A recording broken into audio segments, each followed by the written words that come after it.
So firstly, welcome to my new Christmas setup.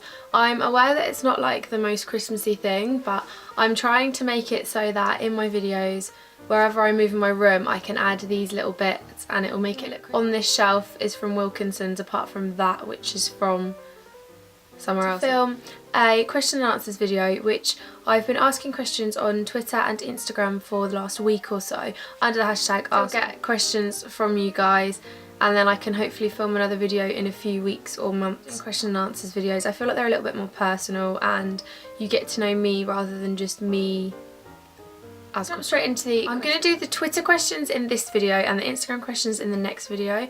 Just to mention is from D, who is at prompts by D, and she asked, what advice would you give to someone who lacks confidence in the beauty department? I personally don't feel like I have that good makeup skills. I make makeup tutorials for everyday girls because I know that I'm not a makeup artist and I know that quite a few of my subscribers aren't makeup artists, so it's sometimes quite hard to achieve the perfect looks. I think if you're lacking confidence in the beauty department, the only thing you can really do is practice and find brands which really suit your skin tone. So if it's confidence in the sense that you don't feel you suit makeup, find out which sort of shades suit you and maybe go to someone at a beauty counter and find out what colours are best for your eye colour and your skin tone, things like that. If it's confidence in the sense that you don't feel like you can put it on well, then I think practice is definitely the best way to go, because you only get good at something through practicing it a lot. I find that makeup tutorials on YouTube do help. Next question is from Vintage Teen 887, and she asked, where do you find inspiration for your blog posts and YouTube videos? My blog posts are mainly outfit posts, so I don't really get inspiration as such for those. It's more just what I wear on an everyday basis and I take pictures of it. When it comes to things like,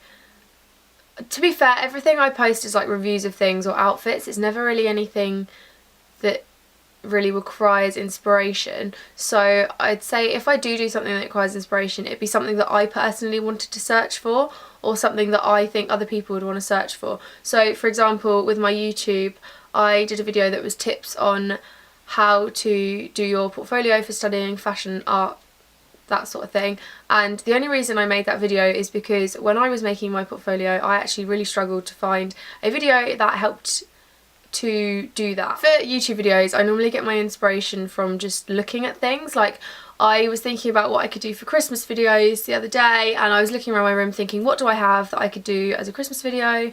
What sort of things would I want to see as a Christmas video? Obviously a lot of people do like gift guides. I'm going to be doing some gift guides maybe. I thought about doing like collections of things that you get at Christmas time, so like maybe my favourite chocolates for the Christmas season and like my collection of what I use lipstick wise, things like that. It's all sort of like, my YouTube's quite seasonal related in the content. Jessica, who is at Jessica, asked, what colour nail polish have you been loving this autumn? I personally haven't stopped wearing black nail varnish or really dark grey. I'm not sure why. I think it's because when I was younger I used to wear a lot of black nail varnish in my emo days, and yes, emo kid over here, I used to be obsessed with My Chemical Romance. I think it's because I haven't owned one for quite a while and then I got one in black and I think that now I'm just a bit obsessed with it.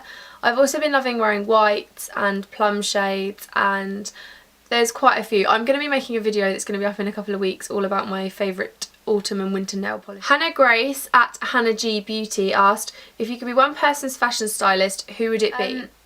I'd rather be a men's fashion stylist. Obviously I do menswear at uni, so I'd say probably, can I say all of One Direction? Does that just count as like one person? Because I would love to style One Direction. I think they are the best dressed boy band that you could probably get. I think Harry's style is absolutely on point. I think that all the other boys could do with a bit of a style up.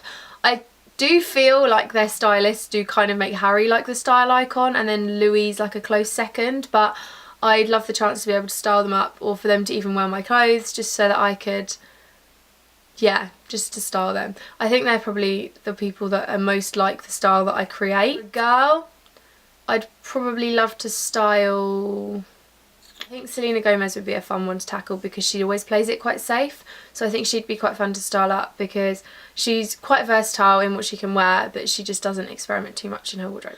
Palette Blogger, my friend Charlie, asked, What's your favourite makeup looks this season? I've filmed 2 of my favourite makeup looks already. They are on my channel. I will try and remember to link them below. They are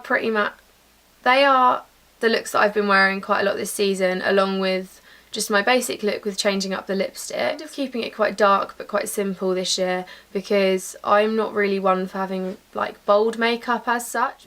Joe at Sunflower Sunday asked, what is your biggest pet peeve? Arrogance. Like, there's a fine line between being confident and arrogant, and I think people that are too confident are quite arrogant. Like, I just don't like people that think they're better than everyone else. But yeah, we're all the same, so we're only human. Daniela at EllaTovey141 asked, if you were stuck on a desert island and you could only have one outfit with you, what would it be? I'd probably just take my ripped skinny jeans and a big oversized jumper because that's pretty much my everyday look, and I'd probably bring like a big bag or a rucksack to make sure that I had like towels and stuff in there just so that you can like wash, and I would probably wear my flossies because they're the comfiest shoes that I've got. I think that would be quite like a standard outfit for me anyway, so it's the kind of outfit that I would take with me and probably wear easily for however long. I'd fill my bag with underwear actually because then I could just always change my pants.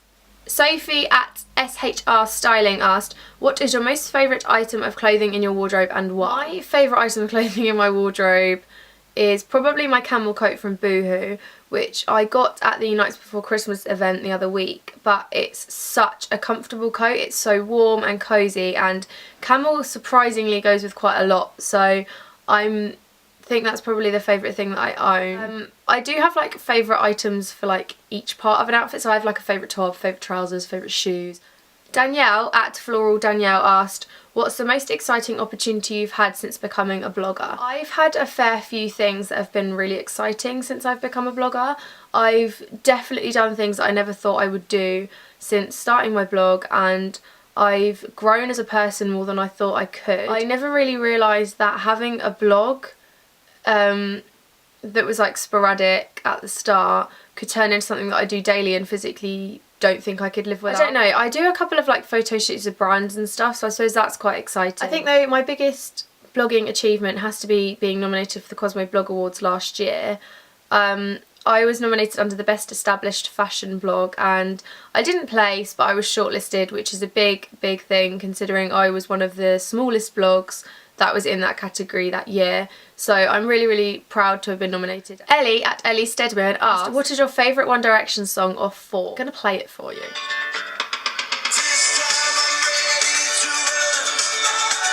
Escape from the city and follow the sun. Don't wanna be yours, don't you wanna be mine? But 4 as a whole is my favourite album they've ever done. I think every single song is on point. I couldn't fault any of the songs, and I just think the boys have improved so much since they started out. I really like No Control as well because Louis seems to be singing like the majority of it, and I think that the fact that he's now been given an opportunity to sing more is amazing because he is the weakest singer in the group. Everyone knows that, but I think that his voice is actually really improving. Amy at AmyJWalters_ asked, how did you get into blogging and what makes you stay motivated? I got into blogging because I used to have a YouTube channel when I was younger, and then I got rid of it because I was embarrassed, and blogging was like the easiest way to get back into that community without having to film myself. And at first my blog was admittedly such a train wreck. I used to take pictures on my webcam and they were so blurry and you could hardly even see what I was wearing, and I used to add like a giant heart at the bottom of all my posts and things like that. But I don't know how I stayed motivated. I think my main motivation was the fact that I loved doing it. Like I know it sounds really ridiculous, but I love taking pictures of my outfits so that I can document them, because I think it's really cool that in however many years time I can look back and be like, oh my god, that's what I was wearing like when I was 22 or when I was 18. It's just a hobby that I love doing. Like, it's the only hobby that I've ever had that I've stuck at, so it's a big thing for me to keep. And then Joe from Sunflower Sunday asked another one, which is, why do you prefer menswear to women's wear when you're designing clothes? I get asked this quite a lot because in my uni there is about 80 of us in our year, and there's 10 of us out of that 80 that study menswear, and the third years that have just left there was like 10 of them as well. So menswear is definitely the minority. There is a lot less menswear designers, there is a lot less menswear brands. Menswear is just not the necessary, like, it's not the niche that everyone goes into. Personally, I find women's wear to be quite boring. I know that most people would say that women's wear is the most out there and the most like flamboyant and easy to manipulate, things like that, but I personally find that menswear has a lot more of a market. I just personally think that you can do a lot more with men. I think that designing for men is easier for me because I am quite a boxy, oversized designer. Like, everything I make is quite big and oversized and sort of swallowing the body up, but that's just who I am as a designer, that's just my preference. But I don't know, I think that menswear is just a lot more fun. And that is the end of part 1 of my question and answers. If you want to see part 2, I'm going to be uploading it in a couple of days, or maybe like a week or so. I have filmed everything in one go, so what you are seeing will be like the same day and same time. I've just sat here. I hope you enjoyed those questions and answers. Remember, if you have any more, leave them in the comments or on Twitter using the hashtag AskCopper, and I will be more than happy to answer them in another video.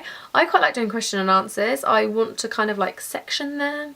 I'd love to do like a fashion one, and a beauty one, and a life one, and a fashion design one, and a da-da-da one. Like, I'd love to do like loads of different ones, but obviously that just makes me look really self-obsessed and like I like to talk about myself. But if you have any questions, do let me know. If you like this video, give it a thumbs up. If you didn't, then just see you later. And don't forget to subscribe to my channel, guys. See you in my next video.